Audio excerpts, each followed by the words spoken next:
Hi friends, അസ്സലാമു അലൈക്കും. ഇന്ന് രാവിലത്തെ വിശേഷങ്ങളാണ് കേട്ടോ. അപ്പോൾ ഇന്ന് ആദ്യം തന്നെ നമുക്ക് വെള്ളം നന്നായിട്ട് തിളപ്പിക്കണം കേട്ടോ. കുട്ടികൾക്ക് കുടിക്കാനും നമുക്ക് എല്ലാവർക്കും കുടിക്കാൻ വേണ്ടിയിട്ടാണ് വെള്ളം തിളപ്പിക്കുന്നത്. പിന്നെ നമുക്ക് സ്കൂളിലേക്ക് കുട്ടികൾക്ക് ലഞ്ച് ബോക്സിനുള്ളതൊക്കെ റെഡിയാക്കണം കേട്ടോ. അതിന് കോഴിമുട്ട ചിക്കൻ ഇട്ട് ചെയ്യുന്നത്. അതിൽ സബോള ഇടും, കുറച്ച് ഉപ്പ്, കുറച്ച് മുളക് പൊടി ഇട്ടിട്ട് നന്നായിട്ട് ഇങ്ങനെ മൊരിയിച്ചിട്ട് ചെറിയ തീയിൽ വെച്ചിട്ട് ഇങ്ങനെ മൊരിയിച്ചിട്ട് എടുക്കും കേട്ടോ. അപ്പോൾ പിള്ളേർക്ക് അതിനോർത്ത ഭയങ്കര ഇഷ്ടമാണ്. പിന്നെ അതുപോലെ പച്ചക്കായ ഇതുപോലെ ചെറിയ സ്ലൈസാക്കി അരിഞ്ഞിട്ട് നമുക്ക് മുളക് പൊടി, മഞ്ഞൾപ്പൊടി, ഉപ്പ് ഇത് മൂന്നും ഇട്ടിട്ട് നന്നായിട്ട് മസാല വെച്ചേക്കും കേട്ടോ. എന്നിട്ട് കുറച്ച് കഴിഞ്ഞിട്ട് നമുക്ക് ഇതുപോലെ നമ്മൾ ഫിഷൊക്കെ ഫ്രൈ ചെയ്യണ പോലെ ചെയ്യാം കേട്ടോ. പിന്നെ അടുത്ത് നെയ്ച്ചോറാണ് കേട്ടോ വെക്കുന്നതെന്ന്. നെയ്ച്ചോറിന് എല്ലാം റെഡിയാക്കിയിട്ട് ഇവിടെ വെള്ളം തിളച്ച് വന്നിട്ടുണ്ട്. അപ്പോൾ അതിലേക്ക് നമ്മൾ അരി ഇട്ട് കൊടുക്കണം. അപ്പോൾ അങ്ങനെ അരി ഇട്ട് കൊടുത്ത് ഇനി കുറച്ച് കഴിഞ്ഞാൽ അത് കുറച്ച് നമുക്ക് മൂടി വെക്കണം. അങ്ങനെ ഇളക്കി കൊടുത്തിട്ട് മൂടി വെച്ചാൽ കുറച്ച് വിനാഗിരി വെച്ച് കൊടുത്താൽ നല്ല അരിയായിട്ട് വരും കേട്ടോ. അങ്ങനെ സോഫ്റ്റുള്ള ചോറായിട്ട് വരും. അങ്ങനെ നല്ല ടേസ്റ്റാണ് കേട്ടോ. ഇളക്കി കൊടുത്തിട്ട് നമ്മൾ മൂടി വെക്കാം കേട്ടോ. എന്നിട്ട് കുറച്ച് കഴിഞ്ഞിട്ട് ഫ്ലെയിം നമുക്ക് കുറച്ച് വെക്കണം. കുറച്ച് കഴിഞ്ഞിട്ട് നമ്മൾ തുറന്ന് നോക്കുമ്പോൾ ചോറ് റെഡി ആയിട്ടുണ്ടാവും കേട്ടോ.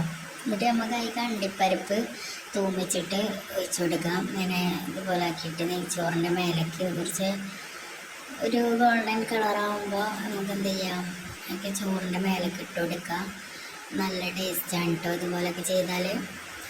പിന്നെ അതുപോലെ അടുത്തത് നമുക്കിനി സലാഡ് ഉണ്ടാക്കണം കേട്ടോ. അതിലേക്കുള്ള ഇങ്ങനെ ക്യാരറ്റ് കട്ട് ചെയ്തിട്ട് കുറച്ച് ചെറുനാരങ്ങയുടെ നീരൊഴിച്ച് കൊടുക്കുകയാണ്. കുറച്ച് ഉപ്പ് ഇട്ട് കൊടുക്കും കേട്ടോ. നല്ല ടേസ്റ്റാണ് കേട്ടോ. പിന്നെ മിക്സ് ചെയ്തിട്ട് കഴിച്ചാൽ മിക്സ് ചെയ്തിട്ട് നന്നായിട്ട് മിക്സ് ചെയ്യുക. എന്നിട്ട് കഴിച്ച് നല്ല ടേസ്റ്റ്. എടുത്ത് നമുക്ക് ബീഫ് കറി ഉണ്ടാകും കേട്ടോ. നെയ്ച്ചോറിന് ബീഫ് കറി ആണല്ലോ, നല്ല ടേസ്റ്റാണ് ബീഫ് കറി. ഉള്ളിൽ സബോളയും തക്കാളി പച്ചമസാല ഒക്കെ ഇട്ടിട്ട് മുളക് പൊടി, മഞ്ഞൾപ്പൊടി, മൺപ്പൊടി, ഗരം മസാലപ്പൊടി എല്ലാതും ഇടണം. നല്ല ടേസ്റ്റാണ്. അതിങ്ങനെ വഴറ്റിയിട്ട് ലാസ്റ്റ് നമുക്ക് ബീഫ് ഇട്ട് കൊടുത്തിട്ട് ഒന്നും കൂടി വഴറ്റി കൊടുക്കുക. നന്നായിട്ട് വഴറ്റിയിട്ട് നമുക്ക് എന്ത് ചെയ്യാം, കുക്കറിന് കുറച്ച് വെള്ളം ഒഴിക്കണം കേട്ടോ. വെള്ളം ഒഴിച്ചതിന് ശേഷം കുക്കറിൻ്റെ മൂടി ഇടുക. എന്നിട്ട് വിസിൽ വരുമ്പോൾ ഫസ്റ്റ് വിസിൽ എന്നിട്ട് ചെറുതാക്കി കൊടുക്കുക കേട്ടോ. ഫ്ലെയിം ചെറുതാക്കി കൊടുക്കുക. എന്നിട്ട് നമ്മൾ അടച്ച് വെച്ചിട്ട് കുറച്ച് നേരം ഇങ്ങനെ ചെറിയ തീയിൽ കിടന്നിട്ട് അങ്ങനെ വിസിലടിക്കണം. എന്നാൽ അഞ്ചാറ് വിസിലടിക്കണം. ബീഫല്ലേ, കുറച്ച് വേവാൻ ടൈം എടുക്കും. അങ്ങനെ നമ്മളെ ബീഫും ഇവിടെ റെഡിയായി. കുക്കർ വിസിലടിച്ചു. അങ്ങനെ ഇന്നത്തെ പരിപാടി കഴിഞ്ഞു കേട്ടോ. വീഡിയോ ഇഷ്ടപ്പെട്ട എല്ലാവരും സബ്സ്ക്രൈബ് ചെയ്യണം കേട്ടോ.